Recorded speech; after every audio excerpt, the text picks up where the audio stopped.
Good afternoon, everyone. The last time I saw Mick Lynch was in the Good Morning Britain studios at the start of his campaign, and dentistry and the rail strike sadly have gone badly since. So I'm Eddie Crouch, I'm chair of the British Dental Association. I'm here today because I don't believe our juniors and our consultants are worth a penny less than they were a decade ago. I want to thank the BMA for the opportunity to address you today, but more importantly, I wanted the chance to thank all at the BMA for their engagement with the BDA during these turbulent times. I have, in my 39 years as a dentist, never known such aligned work at the very top of our associations, and I'd like to thank Phil Banfield and his team for that involvement. It's very much appreciated. We are standing shoulder to shoulder with our medical colleagues, and today we need to cut through the myths. There's no shortage of them. Ministers said a fair public sector pay rise would fuel inflation. You'd struggle to find a credible economist who'd agree. Unless ministers know something we don't, and based on my experience with ministers, that's extremely unlikely. Repetition of a line doesn't improve its factual accuracy. As we hear from the Prime Minister in PMQs almost weekly, there are more dentists, more investment, reformed NHS dental contracts.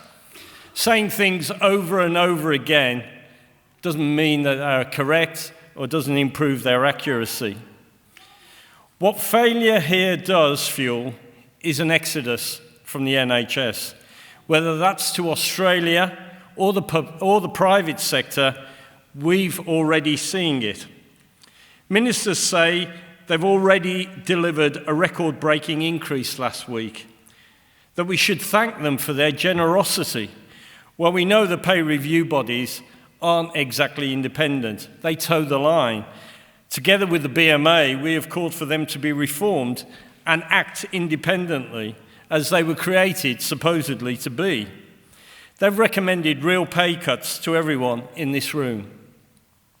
And the government only begrudgingly accepted it, with rumours of intervention from Number 10, hoping we would be grateful when that proved not to be the case.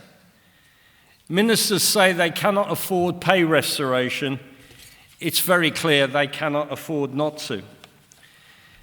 Ministers set out a workforce plan that suggests you can recruit your way out of a retention crisis.